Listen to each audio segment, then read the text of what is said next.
Hello, Bulldogs. Good to be back. I hope you all had a wonderful weekend. This video is your lesson video for Monday, April 27th. In this video, we're going to start by reviewing how to solve a quadratic equation using factoring and the zero product property. Then we're going to practice graphing quadratic equations using our x-intercepts, the y-intercept, and the vertex. Finally, we are going to wrap up our lesson by taking a look at some connections with Desmos and different features of graphing calculator programs. How we can use those graphing calculator programs to graph the function for us and use it to help us estimate the roots or the x-intercepts and the vertex and the y-intercept. After we finish the lesson, I'll direct you towards an extra practice worksheet. This practice is not going to be collected. It is part of your class notes for today, and you absolutely, definitely should work through those problems. This is how you are going to know if you are understanding the material or not. Later in the day, I will post the answer key so that you can check your work. And then if you're having troubles, you know you need to come see me on Tuesday, Wednesday, or Thursday this week in one of my student support sessions. The earlier, the better. One last reminder before we get started. I never want a student to feel like they're going to be behind if they are not able to print the notes worksheets and the practice worksheets and even the homework worksheets or the assignment worksheets that I post in Google Classroom. You are always welcome to do the work on a separate sheet of paper. I understand that sometimes printers run out of ink, they break, they're not working correctly, they've lost their connection with your device. Trust me, all of that stuff happens in our house too. If that happens, grab a blank sheet of paper and just start taking your notes or working through the practice problems or working through the assignment that needs to be turned in right there on your sheet of notebook paper, and that will be just fine. All right, let's get started. In these first two problems, we're going to get some practice graphing quadratic equations without a table. We're going to use the x-intercepts, the y-intercept, and the vertex to help us do this. Remember that when we are finding the x-intercepts of a quadratic equation, and really of any equation, we are finding the place where that equation's graph crosses the x-axis. If we are crossing the x-axis, the y value is going to equal 0. So what's happening here is we are taking the equation 2x squared plus 8x plus 6, and we are finding the x values that make that equation equal to 0. So what we're going to need to do now is factor, because this is where we start to use that zero product property. We are going to rewrite that quadratic equation as a product of its factors. And when we do that, we will have two factors or two items multiplied together that equal 0, which means one of them must equal 0. Same thing's going to happen here in the second problem. If we're looking for the x-intercepts, we're looking for the place where our graph crosses the x-axis, which means the y value at those points must equal 0. So we're looking for the place where the graph of x squared plus 7x plus 12 is equal to 0. And again, we're going to use that zero product property, which means we need to rewrite that quadratic equation as a product of its factors.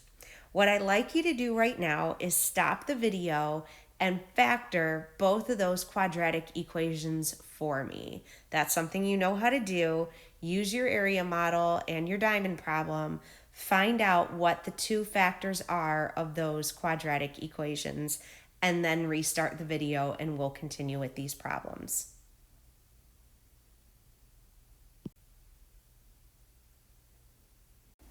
You should have found that the first problem factored into 2 times the quantity x plus 1 times the quantity x plus 3, and that the second one factored into the quantities x plus 4 times x plus 3. At this point, we've done several factoring problems. I'm not going to show on this video how to get those factors. I'm going to ask that if you're still struggling with finding the factors to please drop into one of my help sessions. I'll be more than happy to talk you through that. I want to focus on how we can use those factors to help us graph. Okay, so back to the x-intercepts. The x-intercepts happen when we cross the x-axis, which means the y value is equal to 0. We factored the equation in this first problem. We're going to now apply the zero product property. If I am multiplying things together and my final answer is 0, that means one of the things I'm multiplying by has to be 0. It's not going to be 2. 2 is always going to be equal to 2. It could be x plus 1 though, and if x plus 1 is equal to 0, then that means x would have to equal -1. Or if x plus 3 is equal to 0, that means x would have to equal a -3. This means that -1 and -3 are my 2 x-intercepts. So what I'm going to do here right now, I'm going to make this a little bit bigger so we can see this better as I'm graphing.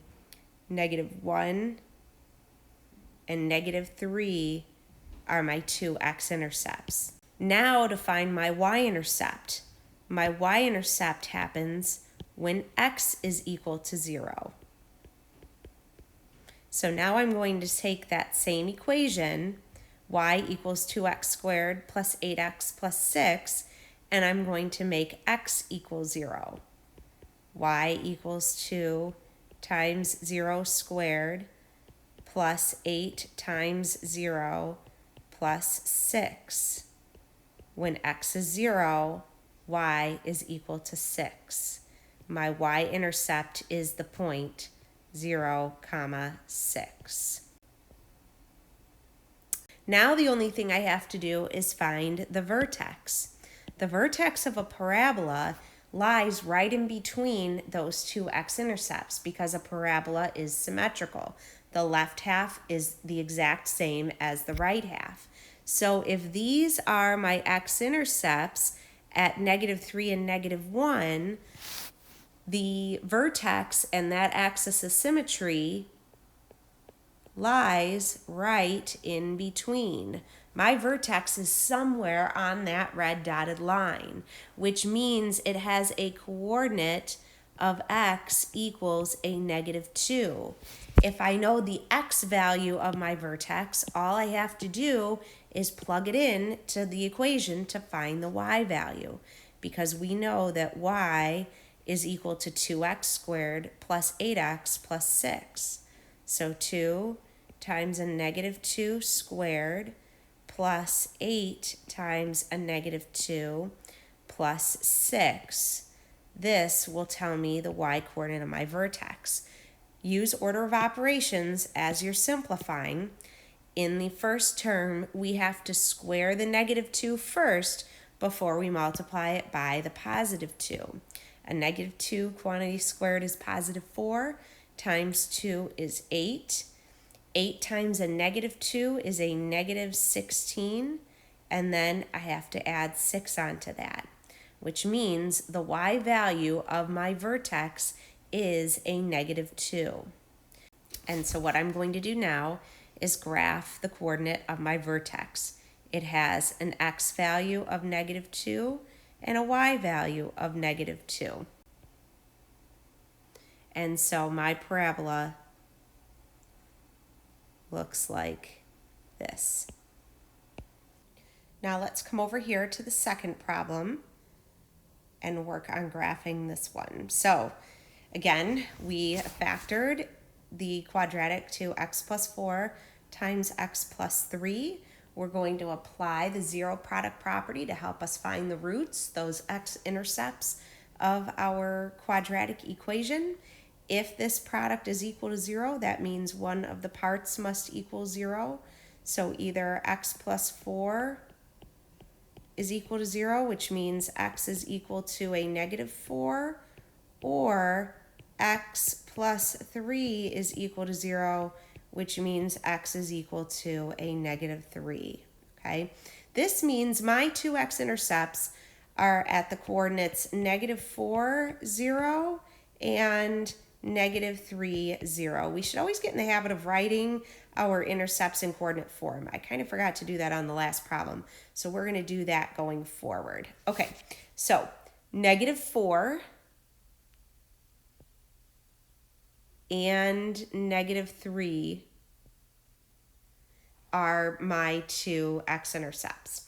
For my y-intercept, that happens when x is equal to 0, so it's just plugging 0 in for x into the equation. Y equals 0 squared plus 7 times 0 plus 12, which means at the y-intercept, my y value is 12, and it has a coordinate of 0, 12. All right, so let's see here. I think my graph goes up to 10, 11, 12. It's probably going to be about right there. There's my y-intercept. All right, for my vertex, it's right in the middle of my two x-intercepts. So the point that's right in the middle of a negative 3 and a negative 4 is x is equal to a negative 3.5. And so that is what I'm going to plug into my equation for x, so that I can figure out the y-coordinate in my vertex. Y is equal to a negative 3.5 squared plus 7 times 3.5 plus 12. Y is equal to a negative 0.25. So the coordinate of my vertex is negative 3.5, negative 0.25. Okay, it's going to get a little crowded on my graph here. We'll just put a dot right there.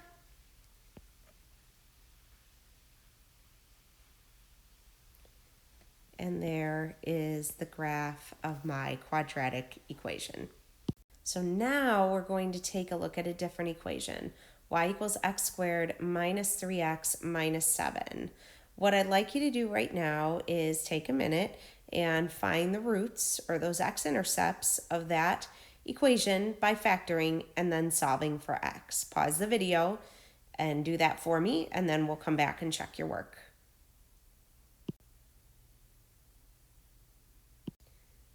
Okay, so we're back, and what you should have found was that this equation is not factorable using our area model and diamond problem method. When I go to set this up and I start to look for the two factors that will multiply to give me a negative 7 and add to give me a negative 3, I'm not able to find any that will work, okay? So we need to think about what this might mean about the quadratic equation and its roots. And so to help us out with that, we're going to go to Desmos and use the graphing calculator to help us graph this. Okay, here we are in Desmos. I'm going to click on Start Graphing and type our equation in the box. We have x squared minus 3x minus 7. Okay, awesome, there it is. All right, so remember, we were not able to find the roots or those x-intercepts using traditional methods for finding them. We would typically factor the quadratic equation when it's set equal to 0, and then we would use our zero product property to find those two x-intercepts. Factoring didn't work, and so we need to use a different method. So for now, our different method is to graph it and use Desmos to estimate those roots for us. There is another method that we're going to learn for finding those roots, It's something called the quadratic formula, and we're getting to that. But for now, our next best option is to graph it and use Desmos to help us estimate those roots. So what we're going to do is we're just going to tap. You'll use your mouse and just click to right on the point that looks like it's the intercept. So I'm going to do the left one first. And we have an estimated root or x-intercept of negative 1.541 comma 0. And on the right, we have an estimated root or x-intercept of 4.541 comma 0. We can even use Desmos to help us find the vertex, which in this case would be 1.5 comma negative 9.25, and also the y-intercept, which is the 0.0 negative 7. Don't forget, you could also find that y-intercept algebraically by plugging 0 in for x into the equation. All right, so now we're going to come back to our notes worksheet and we're going to sketch a quick graph of this function.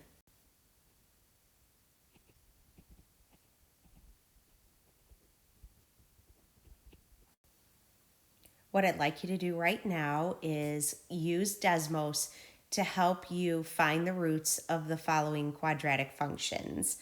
Pause the video, try these problems out, and then come back and we can check our work together. Okay, we're back, and this is what your graphs should look like. Okay, so I'm just going to briefly touch on a few things in each one. For the first one on the top left, pretty similar to the example we went through before. In Desmos, the only difference is that your x squared term is negative, which is going to make your u be upside down.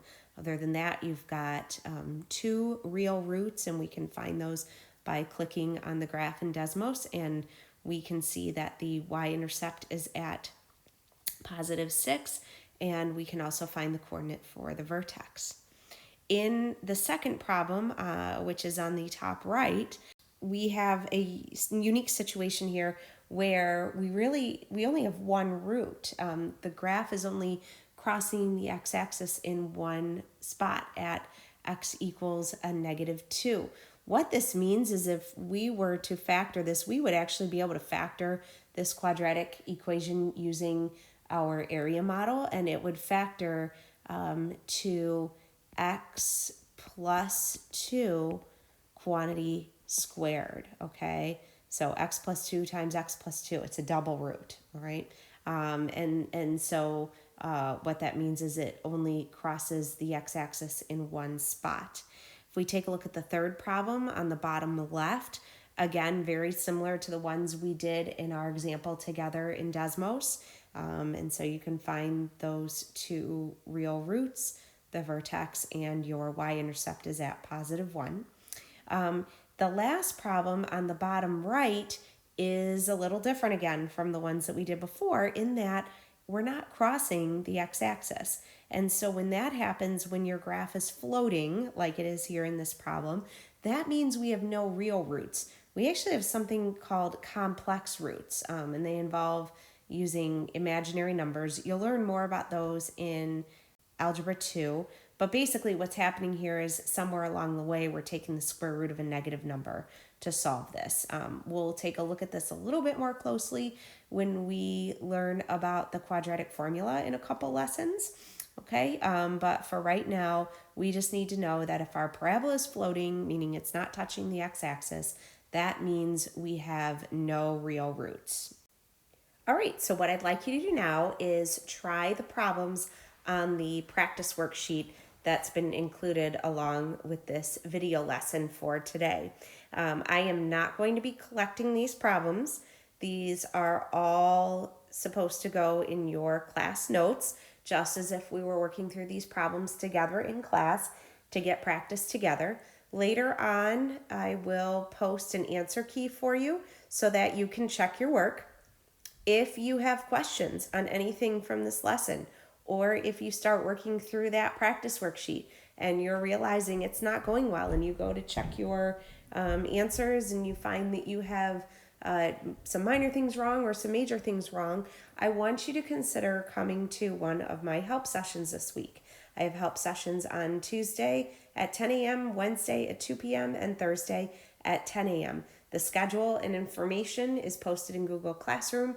All you have to do is go to the classwork page, look under the mandatory resources heading, and you will see a tab for my student support schedule, which has information on the days, times, and also how to join these sessions. Okay, this is your opportunity for that face-to-face instruction that so many of you said you're feeling like you're missing with this online learning, which again is understandable. And so this is how I'm trying to provide an opportunity to deliver that to you. All right. So again, let me know if you have any questions, and good luck.